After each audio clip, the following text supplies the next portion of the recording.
being an experimental musician, my modus operandi is, I'm here to adapt and see what sounds this instrument can make. It didn't really matter to me that much. I was like, this is the bass in the moment, and we're going to go make some cool sounds in space. Today's guest is certainly one of the most interesting artists I've encountered on the double bass. And this is his second time on the podcast. Everything he does is interesting to me, and I know you're going to enjoy this one. I'm Jason Heath. This is Contrabass Conversations, and we are talking today with Gahlord Dewald, who is... how do you even describe Gahlord? He just did this new album called Coherent Light Enclosed Without. And anytime I've looked into what he's been doing, it sends me down this rabbit hole of interest where the last time we talked, it was about modular synthesis, which I find totally fascinating. This album, we hear about it, but he recorded it at the Tank Center for Sonic Arts on a hill above the town of Rangeley, I believe you pronounce it, Colorado. If you haven't heard of that town, don't worry. It is quite small. Off the beaten path would be a good way to describe it. But oh my goodness, this tank and this site is super interesting. And talking with Gahlord here today and listening to his album, that's one of the things that makes me love doing this podcast, because I went deep on this. I'm on the Tank's email list now. I've checked out all these videos. I've read all about it. And I just think it's super interesting what Gahlord's doing in general in his career, but especially on this album. So you're going to hear all about that today. You're going to hear a couple of excerpts on that, and definitely head over to his site, which is linked up to in the show notes, and check out his new album. Without further ado, I bring you the second appearance on the podcast of Gahlord Dewald.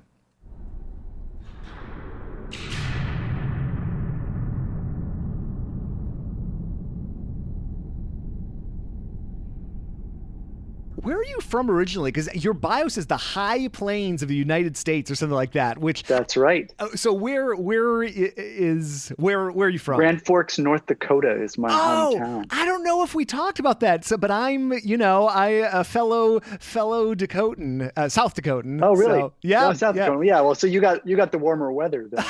So you were from Sioux Falls or something. I'm from Sioux Falls. I was born in Vermillion. My dad taught at University of South Dakota. Yeah, but I'm from Sioux Falls. So yeah. So I'm just up the interstate from you. I grew up in Grand Forks, and then spent a little bit of time in Fargo when I was doing some college stuff, and then transferred around a bunch, and then ended up in Vermont. So yeah. Well, because like you, probably, moving to Chicago, most people think, oh, what a horrible climate. And I thought, what are you talking about? This is great. Compared to South Dakota, it's fantastic. Yeah, I thought it was very civilized, like the snow would usually not be falling in April or late September, whatever. Yeah, no. The story I like to tell about it, like when I moved to Vermont from North Dakota, and I was getting my first apartment in the town that I moved to. At that time, it was Brattleboro, which is a little town in Vermont. I'm looking at the apartment, and the landlord's showing me around, and he shows me my parking space. And I look at my parking space, and I'm like, so where's the outlet? And he looks at me, and he's like, is your truck electric? And I said, no, for the block heater. Like, I couldn't comprehend the idea of winter where the oil doesn't freeze. Yep. And he just looked at me and he goes, son, you're not going to need that here. And that's when I knew I was home, because I love four seasons. I love having winter, but I could do without the block heater, Oh man. No, my first car was a Mercury Lynx, no power steering, no power brakes, nothing. And I had the plug up, and I thought it was so confusing. Where's the plug at the front of your car? No, I'm right there with you. That's hilarious. Yeah. People would always ask me, they'd see I had a little Ford Ranger, that I would drive around, and people would always ask, is your truck electric? Is it electric? I'm like, no, it's the block heater. And I'd have to explain to people what a block heater is, and they're like, the oil freezes? I'm like, yeah, the oil freezes. You guys don't know what cold is here. It gets, you feel like you do because you're in Vermont, but Now, and it was Grand Forks is where you're from, right? Mm-hmm. Okay. So how big is Grand Forks? Remind me. I don't know how big it is anymore. Okay. Yeah. But at the time that I grew up there, it was like the third biggest town. It was like 50,000, 60,000, but they had a big flood in like the late 90s. And so I think it's probably much smaller now. But I think everyone, moved to, it's like the probably same as South Dakota.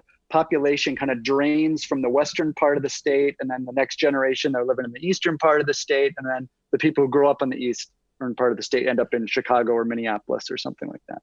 Well, so I love it. This is going real deep. My mother will love this and the Dakotans that are listening. But like, okay, so yes, there was a flood in the mid '90s that totally transformed that area. And my mother and her family grew up in Day County, I think it is, South Dakota, which is northeastern South Dakota. And there was something to do geologically. There was like a really high, some sort of geological formation that like it had been much wetter than it had been until that point. And then some huge flood happened that has like still transformed, at least the area in South Dakota. They had to, the graveyard got flooded out. They had to build these, it looks like Louisiana now, the way the roads are, because they had to build them up and everything. Okay. So I've tried to explain that to people before and they just look at me like I'm off my rocker, but okay. Yeah, well, it's a part of the world nobody really thinks about very often, right? So there's that, and it's, that zone, definitely from the upper edge of South Dakota, but all of North Dakota on that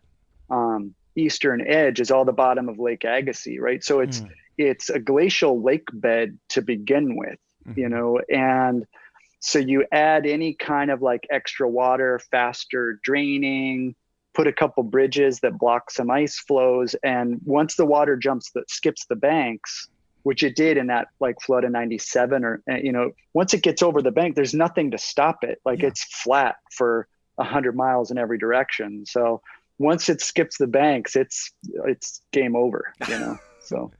Well, so something I noticed, so Sioux Falls is bigger, it was about, when I was growing up, it was around 100,000. Now it's probably pushing 200,000. It's definitely a hub, but even when I go back and visit, and it definitely, I haven't lived there since I was 18, so it's like 25 years or more at this point, but I still go back, and one thing I notice is how everybody seems to know everybody a lot more. Like I never run into, unless I'm hanging in North Beach and I'm running into the folk that I see at all the local establishments, I never run into anybody, and same thing in Chicago. But I remember everybody knew my dad, who was a teacher and principal and everything. And like, even when I'm with my mom, we can't get anywhere. And I'm sure it was similar in North Dakota. Is that what Vermont's like too, or where you are in New York? Well, I'm just recently here in New York, so that I can't say about how it is here, but for Vermont, definitely you see everyone after you've been there a while, you know who your people are. And like Burlington, where I lived the longest, in that Chittenden County area, there's like 100,000 people. But like, if you're an artist or a musician or a creative person, or, whatever your scene is, business person, whatever, you're going to bump into the same faces, over and over again. And that's, I kind of like that sometimes. It's nice to like, but go out to eat. And sometimes you're like, okay, I just want to go out someplace and, have a cup of coffee by myself. And, you can't. But it's, definitely that. And it is different than like, being in a city where, if there's more than 3 coffee shops to go to, then there's enough, spread. So you don't always bump into the same people. I love that. I miss that. I love that. And this is obviously a radically larger area, but I have loved getting into the artistic community here in the Bay Area, which has like been incredibly welcoming, and it's been such a kind of node of artistic activity for so long. It is interesting though, like, man, the financial pressure that is put on people here is just I know it's tough in New York City, other big cities, and other areas, but it's tough everywhere. It's tough everywhere. But boy, it's just, I'm like one of 5 bass players I know remaining in San Francisco, and it's only because my wife has a stable job. It's one of those places that's become so challenging to go out on a limb with what you do. Well, and that's like a critical sort of aspect of the art, right? And as bass players, we're sort of like a little bit of canary in the coal mine of the acoustic instrument class, because we sort of need a vehicle, so it's like, you can't just live in the city without a vehicle. You kind of need to be able to transport that thing. Yeah. And you need to live in a place where, if you're going to do a 5th floor walk up with a double bass, that's you're not going to do that for very long, so some of the expenses of just having a large, delicate instrument kind of put more pressure on us as players, but it's tough for everybody, right? And I think San Francisco is definitely like an epicenter of that kind of thing, and we see it in New York too, like as people slowly get pushed off the island into Brooklyn, and now Brooklyn out of Brooklyn into other places. And it'll be really interesting to see now with, live performance is probably not going to be a realistic thing for longer than people are talking about right now, right? Like people are saying, oh, well, in 2021, we'll have a season. And I keep looking at it like, I don't think you will. I don't think you will have a season in 2021. But that's going to put a lot of extra pressure on performance and stuff as well. It's tricky, it's tricky. How much of our energy and time and resources are going to be spent finding a place to live, and that kind of thing. I think and that's a challenge for all cities, really. Like even like Burlington, where I was before, like that as a place, it's a very expensive town relative to what kind of wages people can get there. And it's the same kind of pressures as anywhere. Vermont is a place where people can retire to typically, or that, they make their money somewhere else and then move to Vermont. So you're competing as an artist, you're competing for housing and other kinds of things with people who have had lifelong careers in finance in New York. And so, you're not going to be able to financially compete in that environment very well. So it changes things. It shifts, or like the character of neighborhoods.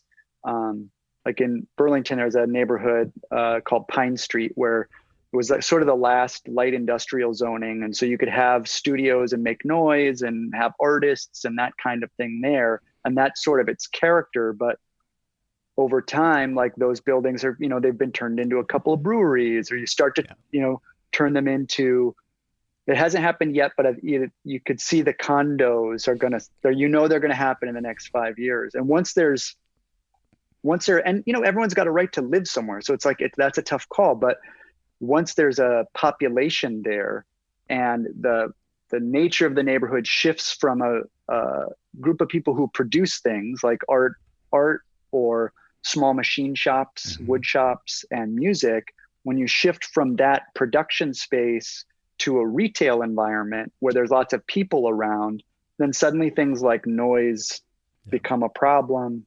I had a studio on Pine Street for many, many years, and we finally kind of got pushed out because there was a lamp shop below us, and they were like, we don't want to hear experimental music all day long, and which I can understand. But if we're going to do our art, like if we're going to perform and do our art at a high level, it needs to be made somewhere, right? You can't just show up without practicing.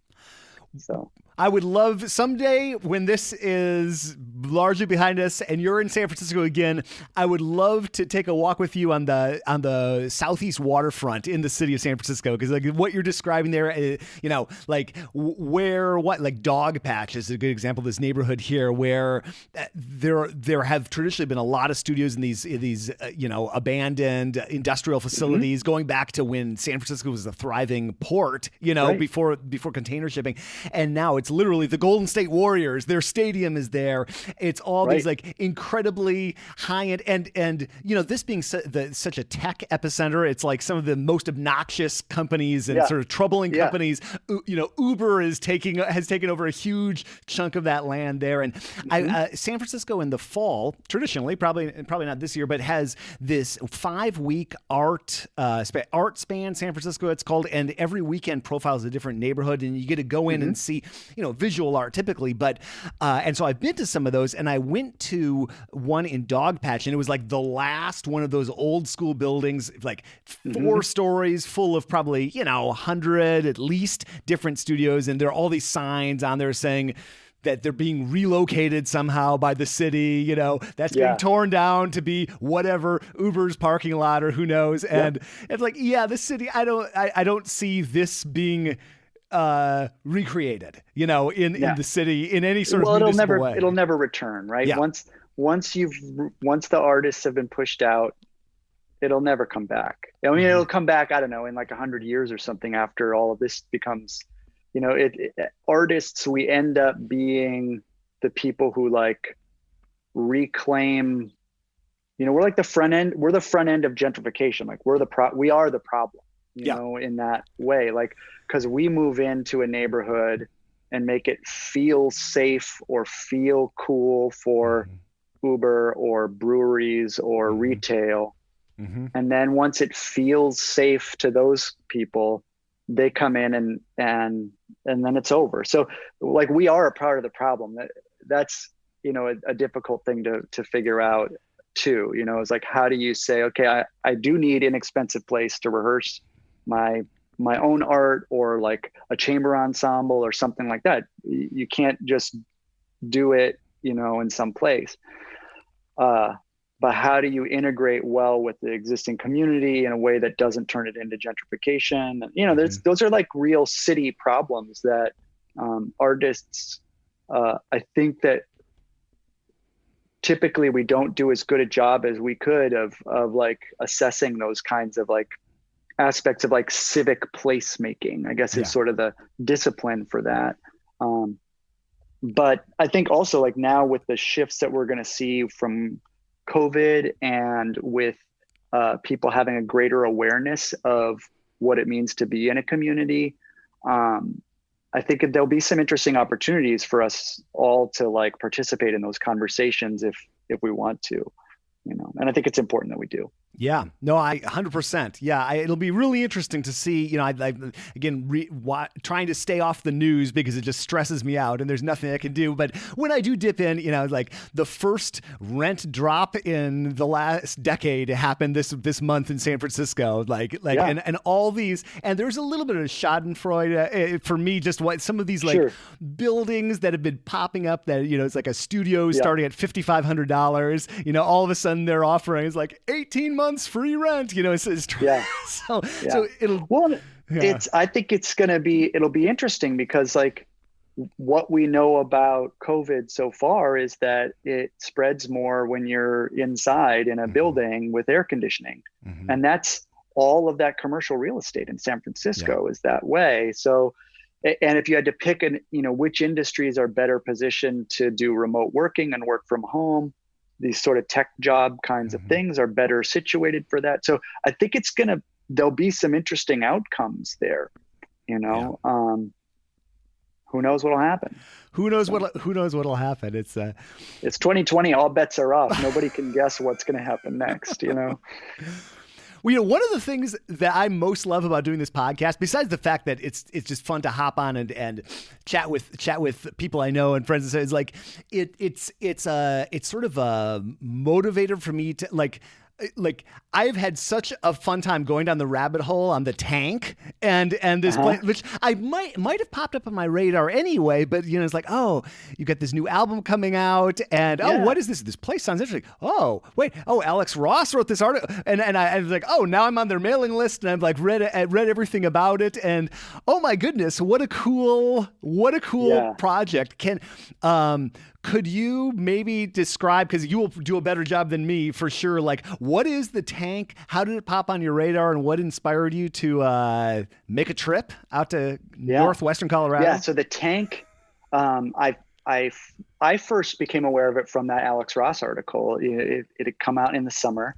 And then and I was like, oh, that's pretty cool. And as an experimental musician, I've been aware of different spaces that are, have these large echo spaces. And, the Tank itself is I think it was made for water for trains or something like that. It's a giant, like a silo, essentially. And it's a metal structure, thin-skinned metal structure. And so inside, you get this gigantic reverb. It's like 40 seconds of reverb tail. So it's this unbelievable sound that you get when you're in there. And so I'd read about it from that Alex Ross article in the New Yorker. And I was like, oh, that's pretty cool. And then like just sort of the coincidence of life, like I'd made this album with Anne Leilua Lanzalotti, and and she had just gotten a job out in Colorado, and she read this article. I don't know if she forwarded it to me or I forwarded it to her, but we're both like, we need to go out there. And she had recently moved. And we're like, let's go do a release for the album that we had done together as a duo. We had a group where I did a modular electronics, and she does viola, and it's called the Yes And. And so we were like, let's go do a release party there and then record while we're there and do a bunch of stuff. So that's kind of how that got put together as a trip. And so I flew out to Colorado. I didn't have a bass. I didn't know I could fly with my bass, so I borrowed a bass from a friend of mine. And it was this really, like, he hadn't played bass in a very long time. It was like a bass that was like in his house from college or something. And it was a real beater. It was like an old K. The seams were not very well together. It was, had the giant dent in the fingerboard that sometimes happens when you get a soft spot. I mean, it was a special construction, but being an experimental musician, my modus operandi is, I'm here to adapt and see what sounds this instrument can make. It didn't really matter to me that much. I was like, this is the bass in the moment, and we're going to go make some cool sounds in the space. So we drove out there. It's like this long drive to get, it's like, you go all the way across the state, through the desert, in the middle of the night, through the mountains, and this town in the middle of nowhere. And then, then you're there, and it's this literally like this metal silo in the middle of nowhere. And they've kitted it out with this amazing recording. They dropped a container next to it as a mixing booth, as like the engineer room. And then they have this fantastic collection of microphones strung up. All these different musicians had come together to like transform this space into a like world-class recording facility. And so it has like incredible equipment, really well configured. And you basically, if you're going there to record, you lock yourself in, and it's you and the reverb in that space. So. It is fascinating. Yeah, it's like, I think you described, or I was reading about it, I can't remember exactly, but like how the sound kind of hangs in the air. And I like the way, I've listened to the entire album. It's a great listen. It'd be a lot of fun on LP too, but it was great to just listen through. But you kind of, at least my impression was, you kind of establish that reverb at the beginning. There's like a banging or something like that. And my interpretation is like, all right, this is what we're dealing with. This is like the world we're about to enter. Yeah, I couldn't help myself. At the very beginning of it, it's like, that's the door shutting. Oh, wow, really? That's the door shutting. Oh, that's like cool. When you're in this space, it's amazing. Like when you're in this space, if you're in the space with someone else and you're trying to have a conversation, like just talking to one another at a normal speaking volume, if you're more than a foot or two away from the person you're speaking with, the words are unintelligible because there's so many reflections in the room that like you can see their lips moving, you can hear some sounds that are vaguely speech-like, but you can't make out a single word that someone said. Like you get more than a foot or two away.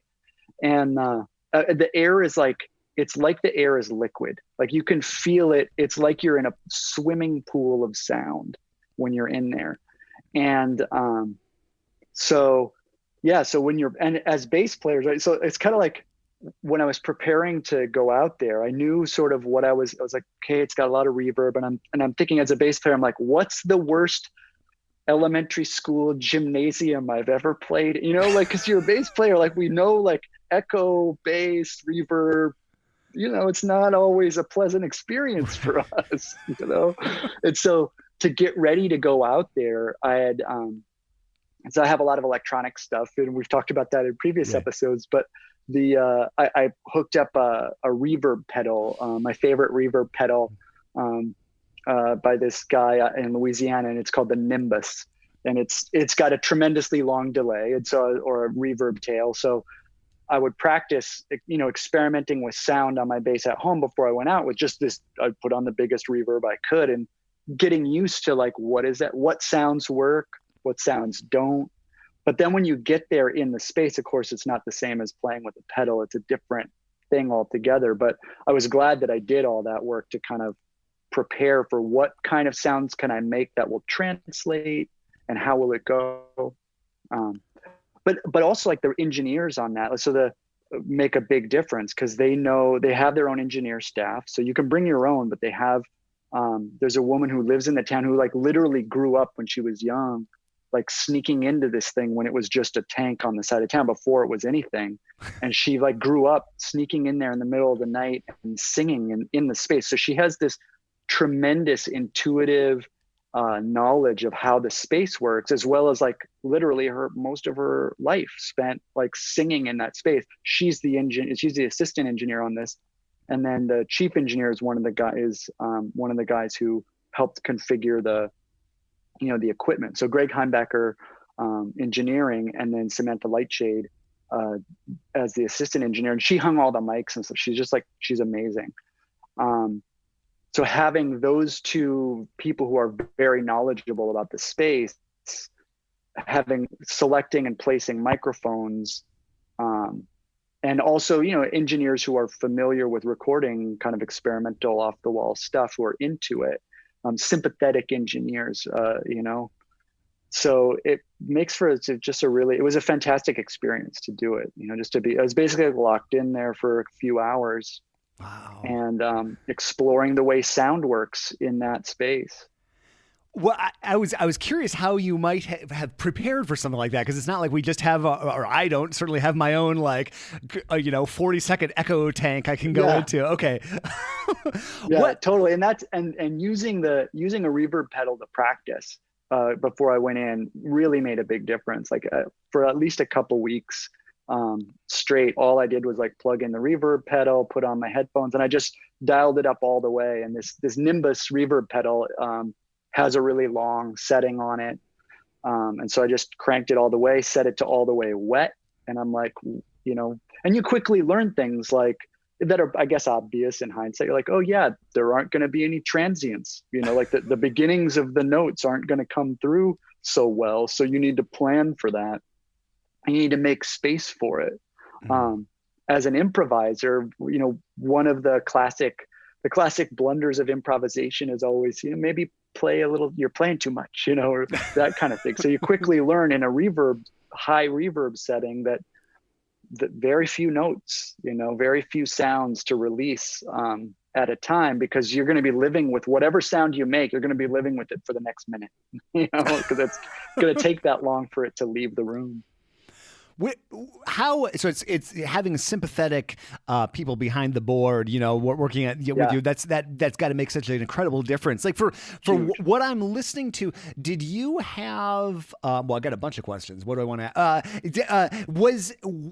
Were you basically like improvising in there for a few hours and then you kind of took the highlights or put it together, or were you thinking like, all right, I'm going to start the piece. Here's the piece. Here's the second part. Like how did what you do in the tank and what you've got now on the album, what was that process like? Yeah. So the creative process behind it was I went in and did free improvisation.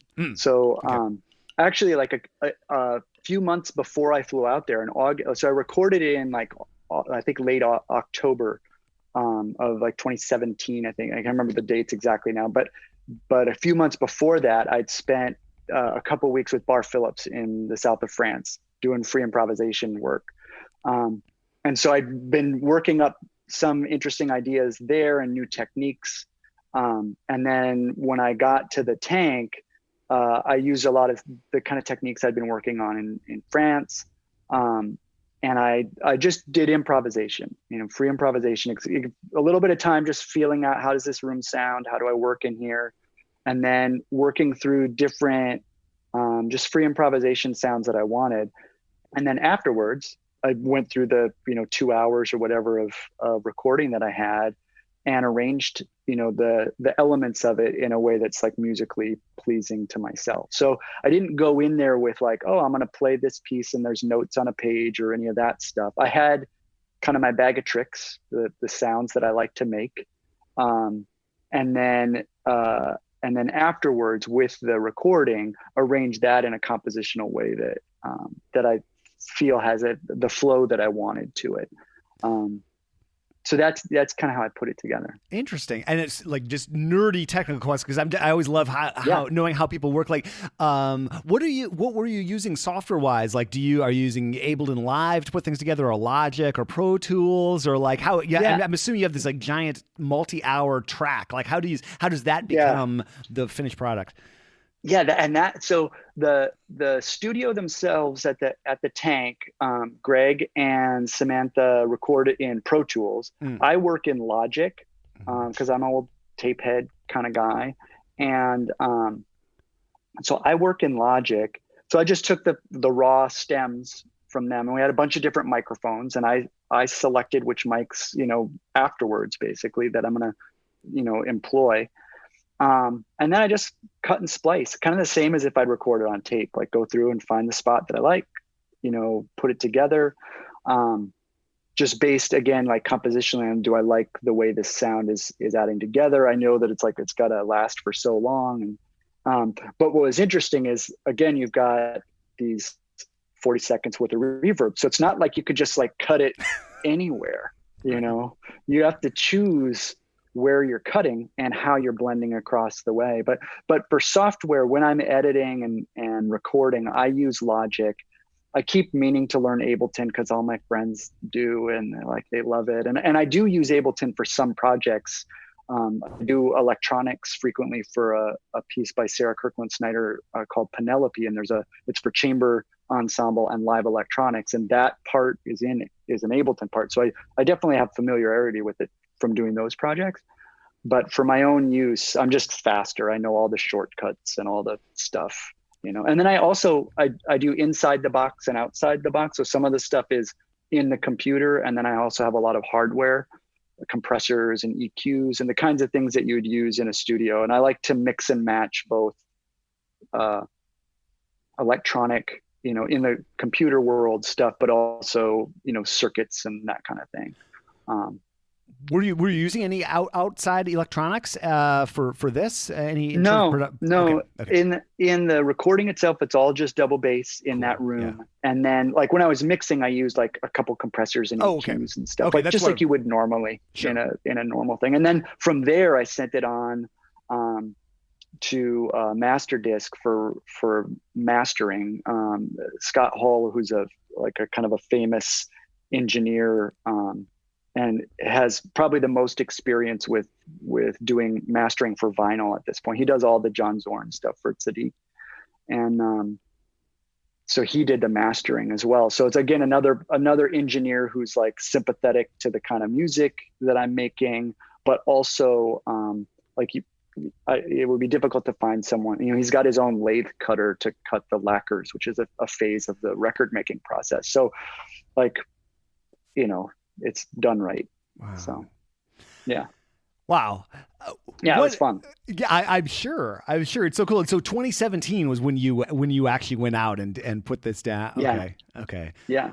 Cool. I would love to know, what, and again, I love knowing how people work, and I'm guessing, like me and everybody, you've had a lot of solo time these days, or time, and maybe you do more than that, or a bit more than that anyway, just in terms of the work you do, rather than playing, one of 8 in a bass section or whatever. Right. But like, what does a day look like for you, just in terms of what you do musically? And that could be like on the bass, mixing, recording and listening to yourself back. Do you pick up the bass and practice some etudes? I just love to how on a, and I'm sure it's really different maybe when you've got performances coming up or this or that, but what's a day in the life for you in terms of what you do musically? Maybe it's too broad a question, but. Well, no, that's a great, I could blab for days on that. That'll be the hard part about it. So, so my creative practice kind of as a bassist, it encompasses kind of like 3 different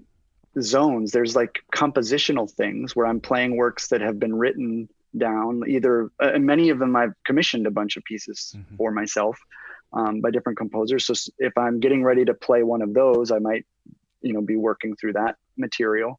And then there's also just the free improvisation stuff, which also requires practice to do. Sometimes some of my friends are like, "Oh, what do you mean? How do you practice that?" And it's like, well, you have to actually make sounds and, explore what you like to do. And it's a practice. So, which might look like messing around, but whatever, that's what I do. So, so if I'm getting ready to do that kind of performance, I might be spending more time with just messing around, finding sounds that I like. and then sometimes like more, I guess, experimental stuff or conceptual works where I'm exploring kind of physical nature of sound with like compressors or using some of the electronics or not. So there'll be some part of the day that'll be spent, practicing, touching the bass and working with that, because there's no replacing that kind of thing. But then I'm also constantly recording stuff, either, now in an apartment here, but or at a studio space that I share with a collaborative. And making recordings is an important aspect of what I do.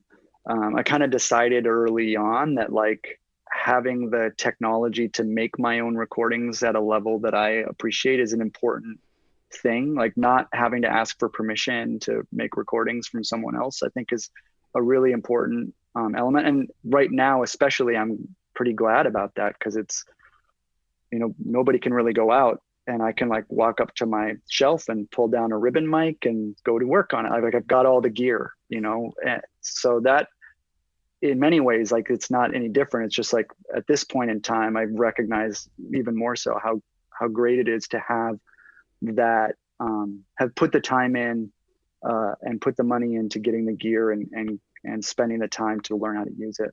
So recording and then again, like mixing and going back. I try to, like, if I record something, I try to let it sit for a week or so before I try to edit it. I'm kind of like old fashioned with the way I work on that stuff, where I'll record something, let it sit for a week, and then I'll edit it first. Like I'll go in and just fix all the, like, whatever technical aspects of the recording, like, is it too noisy? Like those kinds of things. Is there a hum somewhere that needs to be EQ'd out? Like all these like basic recording things, getting it trimmed up so it's the beginning and the end. And then once all of that's done, I might let it sit for another day, and then I can go through and start mixing it and figuring out what tones and sounds do I want to come through. I usually, with recording projects, I try to get somebody else involved at some point at the mastering phase. Usually, I think it's important to have someone else's ears involved, not just myself. And I definitely do like my own mastering and all the other stuff too, but I think it's worthwhile to have another person whose ears I trust on it, just to give it another, because sometimes I might, I'm a bass player, so I want the bass jacked, or whatever. So it'll be like, this will sound better if you take a little bit off, and just making small adjustments. So I have a community of people that, we will do that for each other, so we're not having to spend a lot of money on it. We're able to like, hey, would you listen to this track and tell me what you think? And we can have conversations about that. So I end up, a day in the life, I guess, is some amount of time with the bass, in one of those three areas, some amount of time working on some kind of element of recording maybe. And then a bunch of time, like, how do you pay the bills, man? So like trying to figure out a grant, trying to figure out like a day job hustle, or some other kind of consulting work, which funds a lot of my stuff. Figuring that stuff out, and that takes up a lot of time, and it may not be all those things on any like one day. That would be I'd be beat at the end of the day if I did all those things, but I'll do some collection of those.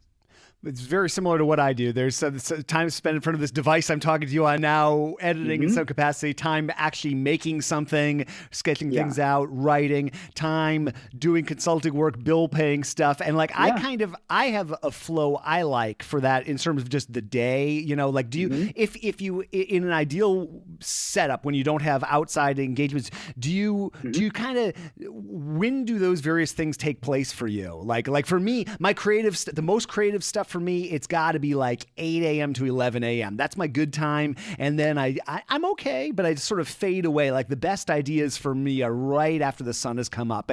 Are you similar, or how do you fit those pieces together? Yeah. So I've tried all kinds of different things, and much to my chagrin, as someone who likes to sleep in, I've also discovered that my most creative time is in the morning. Wow. Okay.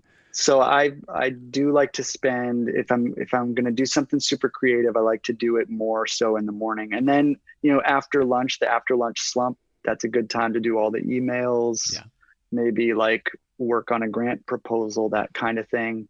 And then, I can do some listening, maybe in the early evening or something like that. The amount of listening for the engineering, like recording and that kind of thing, mostly it's just about how fresh are my ears. Like if I've been listening to sound all day long, I'm probably not going to do a good mix. So if I'm in the middle of like focused listening, that may be what I do in the morning. Yeah. And then practice in the afternoon, knowing that this isn't going to be my most creative practice session ever, but it's going to be a practice session and that counts.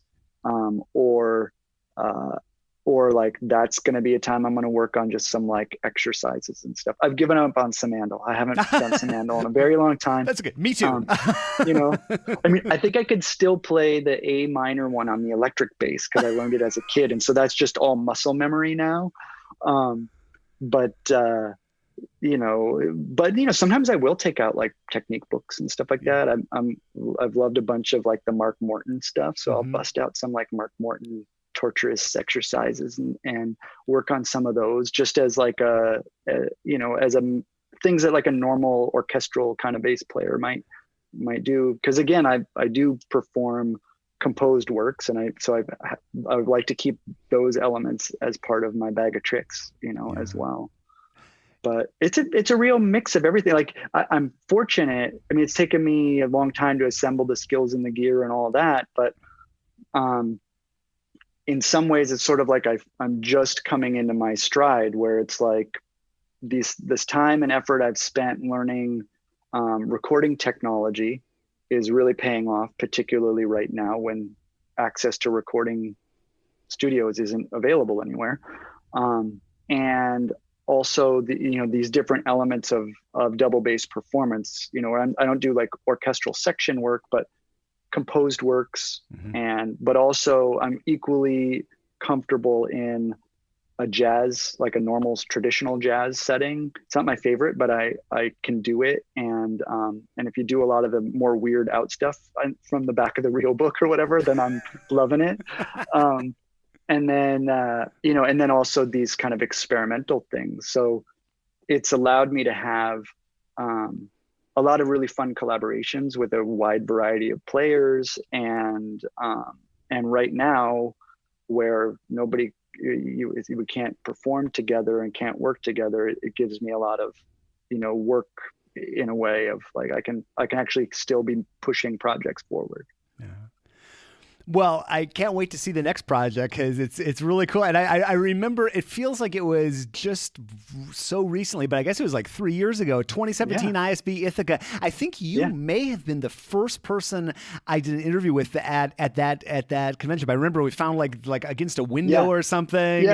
Broke out the SM58s and had a good chat. And so let's definitely do it again. And one more thing, if you got a minute, somebody, actually more than one person, has emailed me and said, Jason, I want to know what to use to record the bass, what sounds good on the bass. And I am so not the person to ask, as I talk to you on my podcasting mic here, and then I've got like my Zoom H6, which sounds fine, but that's about the extent of my research. And you're talking ribbon mics or ribbon mic, like what sounds good on the bass that maybe we're not getting into the like, Neumann, maybe that's even the best one, but like what's a mic? What might you recommend to these people that are emailing me?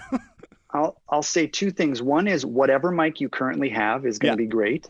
The trick there is where you put it in the room, right? So whatever mic you currently own, experiment with putting it at different places until it sounds good. So that's the low cost version of this. Don't ever point it at the F hole.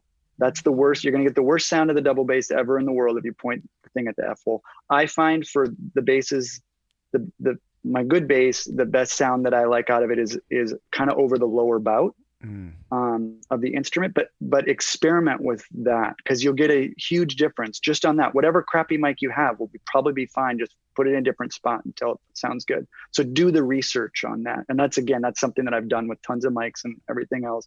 It'll take you a weekend of like, put it in a different place, play something you're familiar with, learn how to do that. If you have a budget, probably my desert island microphone that sounds good, it sounds really good on everything, is the AKG C414. It's not super cheap, but it's also not like buying a Neumann. It's a multi-pattern microphone. And what that means is you can change the shape of where it picks up sound. So you can set it depending on your room. Like if your room doesn't sound very good, you can set it to what's called a cardioid pattern. So it picks up only what's in front of it. If your room sounds kind of nice, you can change it to what's called an omni pattern. So it picks up sound from all around it. And an omni pattern typically sounds better on a double bass. It gets better. It picks up the lower frequencies better. There are certainly better microphones for the double bass or whatever than the C414, but you won't go wrong with the C414. And it gives you the most flexibility to adjust for your room. And most people's rooms in their houses are not actually very good recording environments. So being able to adjust for that with the microphone, and then beyond that, again, it's like if you ask an engineer, what's your favorite microphone? Every engineer can tell you something different. But right. The C414, you won't go wrong with. And even if you eventually get to some other kind of mic, what you learn by using the C414 will help you find whatever the next mic you want is. Okay, well, I might have to pick one of those up myself, just for my own recording purposes. And like most people, my room is suboptimal that I record in. Not that I record that much, but I'm recording more than normal. Yeah, we all are, right? We all are. I mean, even me, And so it's. I think that's an important thing. These skills are like the other thing too is like if you have a DPA already, right? If you're a live gigger and you've been using a DPA, the DPA, I wouldn't, if you already have a DPA, don't go out and buy a C414, like use a DPA. And if you're going to someday go back to gigging, in jazz clubs or whatever, and you've been thinking about getting a DPA, get one. Yeah. Cause that's another fantastic option. And you can use it in a live environment, as well. When those days return. And I love this album, and I love the gave me even more of a three-dimensional, like learning about the space and everything is great. And but this is the second time I think maybe we've chatted, but let's have it be anytime the door is open, my friend, and right on. And live in person whenever we can be in places again that are not our house or the grocery store wearing a mask. Next time you're in San Francisco, let's hang out in North Beach, and Absolutely. And I would love to do that.